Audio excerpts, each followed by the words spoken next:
Snow White and the Seven Dwarfs. A beautiful queen sat sewing by her window in the middle of winter, when the snowflakes were falling like feathers. She pricked her finger as she worked, and 3 red drops of blood fell on the black ebony wood of the window frame and on the white snow below. I wish for a daughter with skin as white as snow, lips as red as blood, and hair as black as ebony, she sighed. And so it happened. She had a little girl with skin as white as snow, with lips as red as blood, and with hair as black as ebony. Her parents called her Snow White. But only a few days after her birth, her mother died. Her father, the king, had truly loved his queen, but he needed a mother for Snow White, so he searched for a second wife. He married a princess whose face was lovely as summer, but her heart was cold as ice, and she worked dark magic. She was so vain she could not bear to think that anyone could be more beautiful than she was.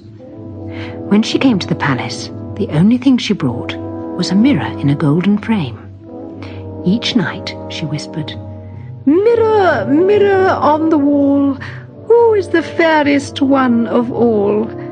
And the mirror would answer, "You, O Queen, are the fairest one by far."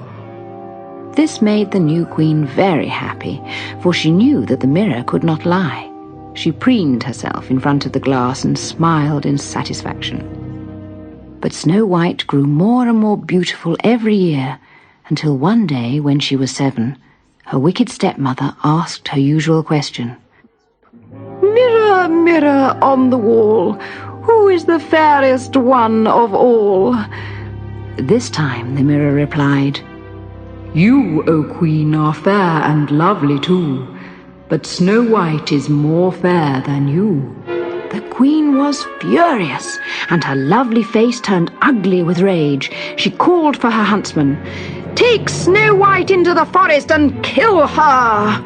she screamed. "Cut out her heart and bring it to me as proof that you have done as I have ordered." Pale and trembling, the royal huntsman found Snow White playing in the garden and grabbed her by the hand. Not once did he look at her, not once did he speak. Deep in the forest he drew his dagger and held it to Snow White's heart. "Now you must die." But when she looked up at him, her red lips trembled, and her black hair spilled around her shoulders. "Let the wild beasts kill you," cried the huntsman. "I cannot."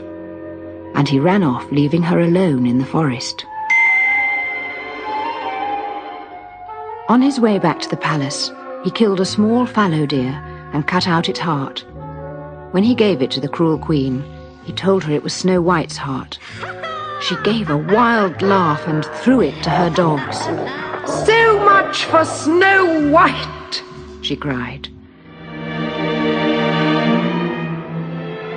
Snow White wandered lonely through the forest, frightened at shadows and fearful of strange sounds.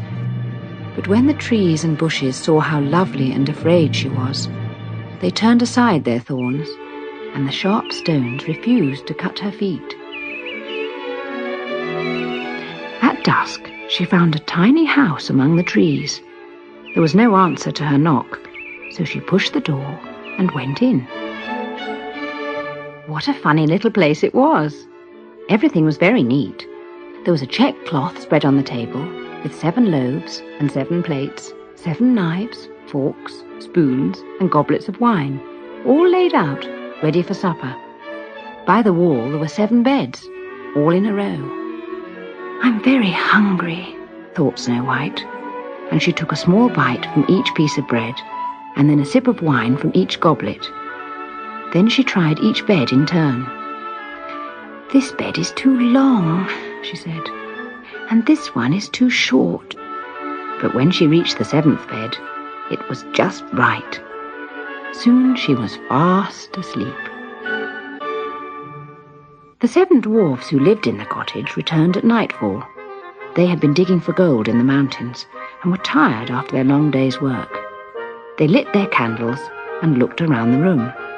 "Oh, Who's been sitting on my stool? Said the first dwarf. And touching my plate. And eating my bread. And licking my spoon. And using my fork. And moving my knife. And drinking my wine, said the seventh and last dwarf.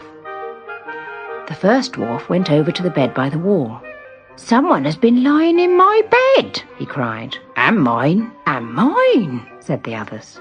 There's someone still sleeping in my bed, said the seventh and last dwarf. They crowded round the bed to look. Less noise, said the first dwarf. Keep those lights down, said the second. Be careful not to wake her, said the third.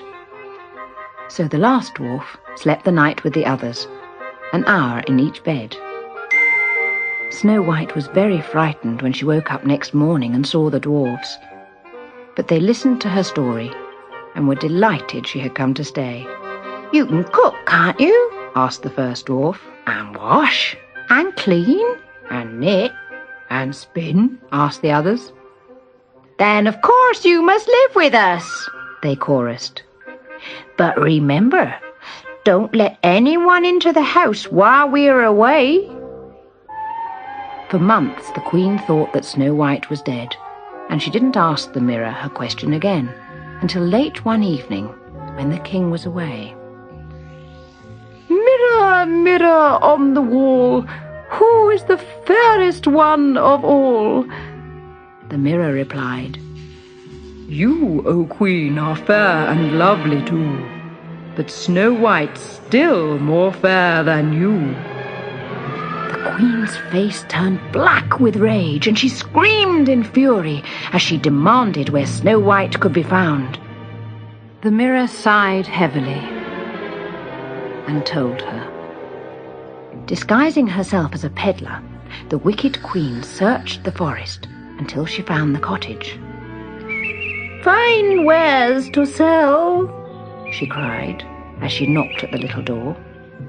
Good morning, said Snow White. Do you have some pretty things for me to buy?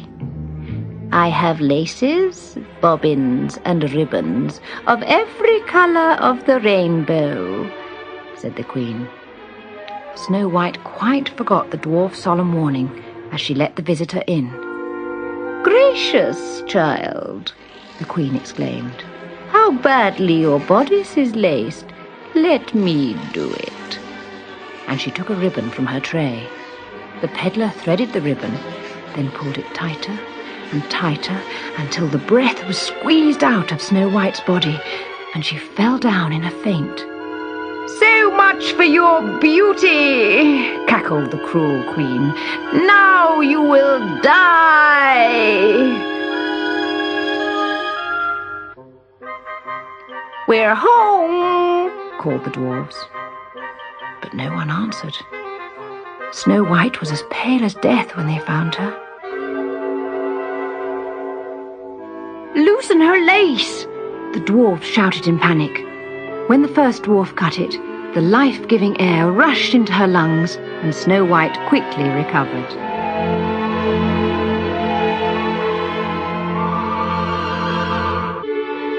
The Queen will find out you're alive, they warned. You mustn't let her in. Of course, the Queen soon found out that Snow White wasn't dead. Using all her magic powers, she prepared a very special apple. One side was green and safe to eat. The other side was red and deadly poisonous. Apples, she called, knocking at the cottage door. Crisp, juicy apples. Please go away, Snow White said as she peeped through the window. I'm not allowed to open the door to strangers. Wise girl, replied the Queen, as she took the poisoned apple from her basket and turned the green side to her lips to bite into it. Here, she said, take the rest and enjoy it. The apple did look extremely good. Snow White leaned out of the window and took the half which was red and juicy. She took one bite and fell down dead. That's the end of you, chortled the Queen as she returned home in triumph.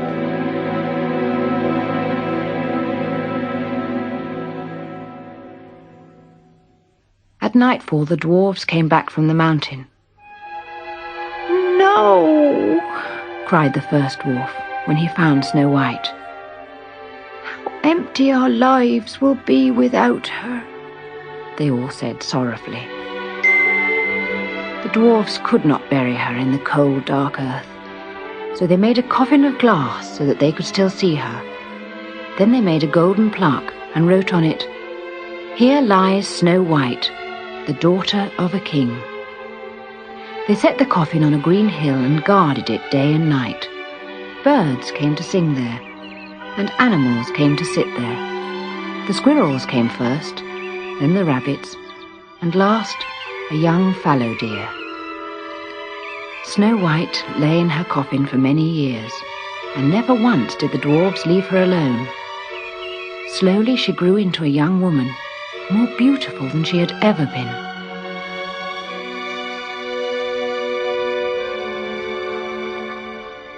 At last a prince rode past and saw the coffin and the words written on the golden plaque. "I would like to take her away with me," he said, but the dwarves would not part with her. "Will you take money?" he asked. "She was worth more to us than all the gold in the world," the dwarfs replied. "Then for sheer pity, let me kiss her once," begged the prince. "For if she were alive, I would have loved her more than life itself." The dwarfs talked among themselves. "All right, just one kiss," they said, and opened the glass coffin. But as the prince's lips touched the lips of Snow White, a piece of apple fell from her mouth, and she opened her eyes. "Where am I?" "Safe," said the prince. And when Snow White looked into his face,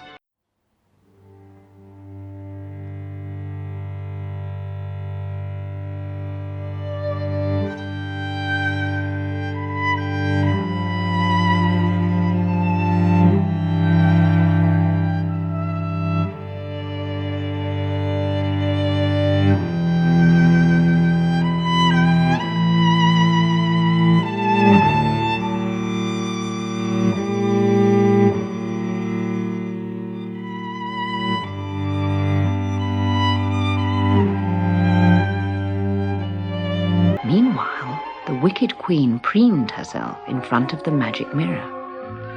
"Mirror, mirror on the wall, who is the fairest one of all?" The mirror gave a triumphant laugh.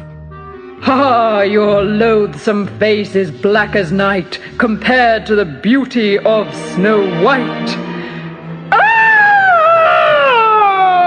Screamed the queen, and tore the mirror off the wall and dashed it against the windowsill.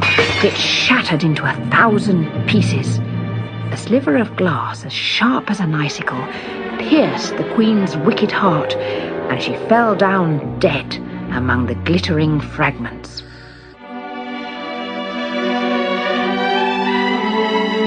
So the wicked queen never lived to see Snow White at her loveliest, riding at her father's side to her wedding in the palace chapel, where her handsome prince